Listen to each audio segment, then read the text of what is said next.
blowing their minds. It's blowing their minds.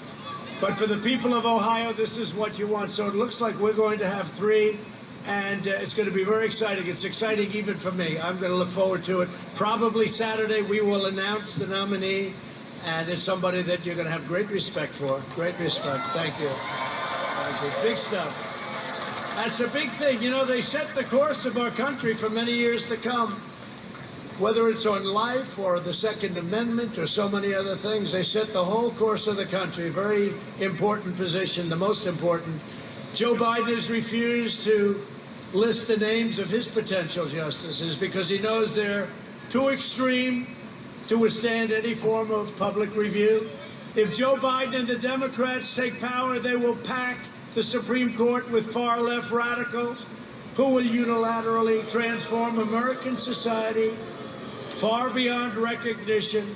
They will mutilate the law, disfigure the Constitution, and impose a socialist vision from the bench that could never pass at the ballot box. So they don't want to show the judges because the only ones that he can put in are far left radicals. And if he does something even toward left of center, which would be acceptable, I guess, we have no choice. If he did that, he would lose the left. So he's going to have to put in radicals. So he doesn't want to show who his judges are. I've shown all a list. I have a double list, about 45, from which I will only pick. But he doesn't want to do that because if you found out who he was going to pick, he would be unelectable. Hopefully he's going to be unelectable anyway. We're going to find out.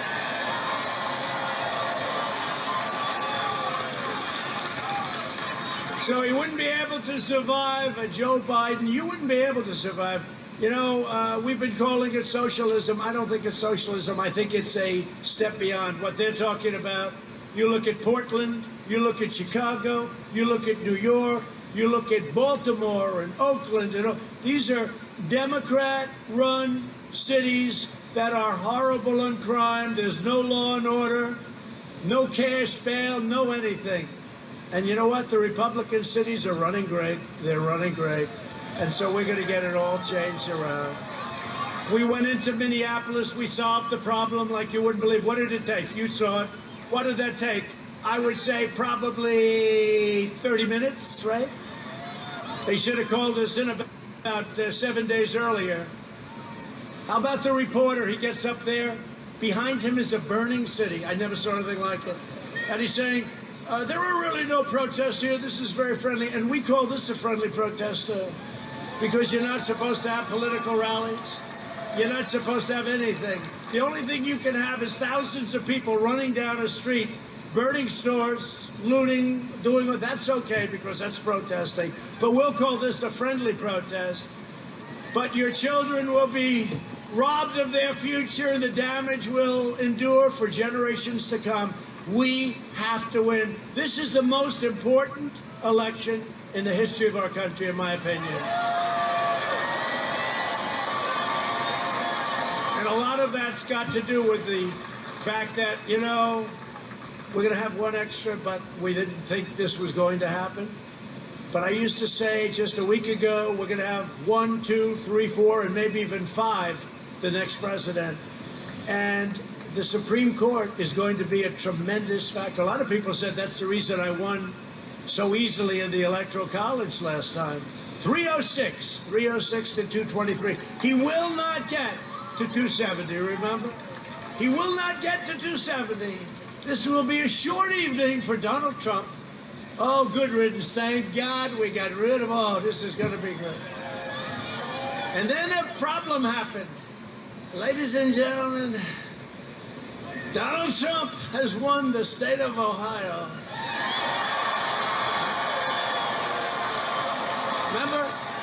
Remember the one she was crying? She was crying. Donald Trump has won Ohio, but it wasn't winning Ohio. It was by the margin. Where the hell, he said, where did this margin come from? They opened the polls and they closed the polls. Normally you have to wait hours, unless it's a total runaway. And they said, the polls and the doors are closed. In Ohio, Donald Trump has won. And they go, oh, my God. But wait a minute, he won by 9 points. What the hell's going on over here? Then they said Donald Trump has won the state of Florida. Donald Trump has won the state of Georgia. Donald Trump has won North Carolina, South Carolina.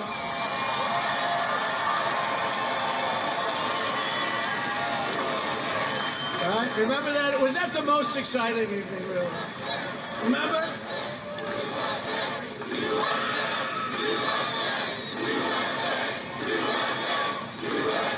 And it's not Donald Trump, it's you. It's all of us. It's not that. They used the name Donald Trump. It's all of us have won, because it's just going to be. And this one's going to be even better, because nobody has done, and they don't even challenge it, the fake news. Nobody has done in 3.5 years what we've done. We've rebuilt our military, $2.5 trillion. We've taken care of our vets. We have choice. We have accountability. We can fire people now when they don't treat our vets right. We couldn't do that before. They could treat our vets terribly. We have accountability. Nobody has done what we've done for our vets. 91% approval rating at the VA. 91%. The highest ever. So nobody's done, and that's why I think this is going to be the most important of all. I used to say, well, I don't know, how does it compare to 2016? I just gave that up. This is the most important election. You know why? 2 reasons. Number one, that's over with. The hell with it. It's the hell with it. But the truth is, this is really going to be, that's got a seat, it's got a seat in, and we have a lot of new things, including additional, substantial middle-income tax cuts and other tax cuts, and tremendous regulation cuts. And we're finishing up with our military. You know, we're building Space Force. The wall is going incredibly. It's going incredibly. Remember the wall. They don't talk about the wall anymore, the fake news. You know, once we started building it, and you think that was easy to build a wall? We had an entire party that would die for the fact, and I made a terrible mistake in the wall. Instead of telling you we're going to build a wall, we're going to build a wall, the Democrats formed. It was very tough, but I got it. I'm a real estate developer. You can always get money, you know. You learn. We have a lot of little pockets. We had a lot of big pockets. The military was great. The Army Corps of Engineers were great. So we're up to 330 miles of wall. We're doing 10 miles a week. And we're going to be finished with the wall very soon. And it's exactly the wall, the little more expensive wall. They want, like, nice, expensive, but exactly what Border Patrol wanted. We're building them the exact wall that they wanted. We can't give them any excuses. We can't give them any excuses. But you know, it's true. They used to talk about the wall all the time because they never thought I'd be able to get it built, right?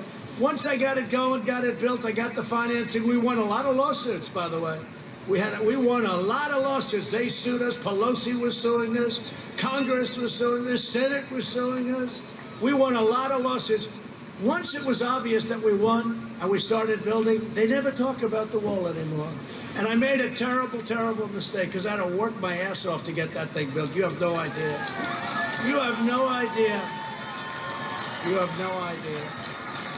But I should have said the mistake.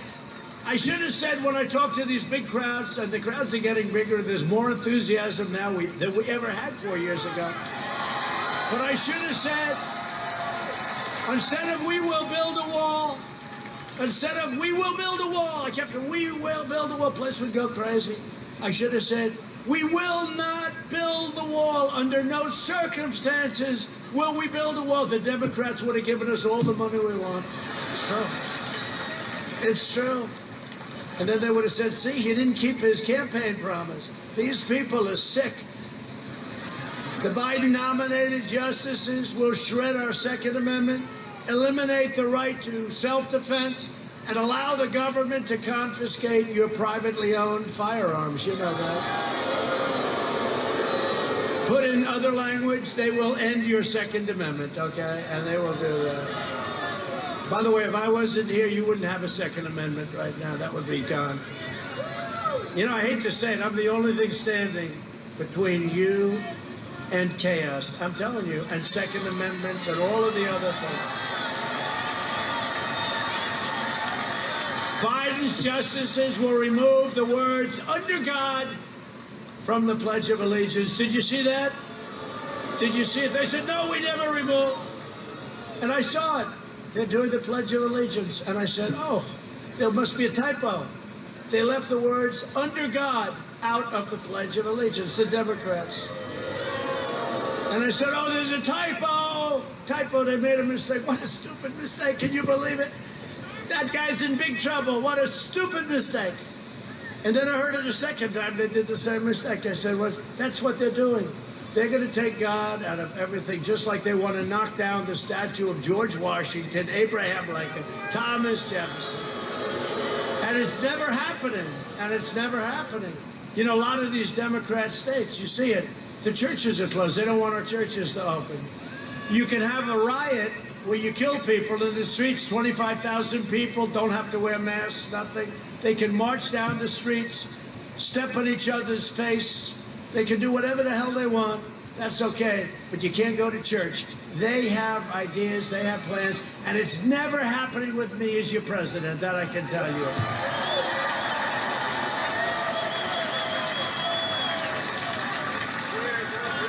And you see it, they want to tear down crosses from public spaces, you see it. You know, since I signed a little law, you know, they were ripping down a lot of statues about 4 months ago, right? And I said, do we have any laws like old laws when they were strong, when we were smart, when we were tough? Sir, we have one, sir. The general came in. What's the law, General? Sir, there was a law from quite a while ago, 10 years in prison. They didn't use the word jail, prison. Prison's a tougher word. I said, what do you mean 10 years? You got 10 years in prison if you knock down a statue or if you knock down a monument. I said, General, let me see that sucker, please. Bring that to my office. And we revived it because you can't get that approved by Congress. They would never do. Today in Congress, you do it, they'll give you half a day in a hotel someplace. So 10 years. So they were having a big march in Washington in 2 days. And I signed this new law. We updated it. And it was 10 years. You get 10 years in prison. You knock down a monument. And this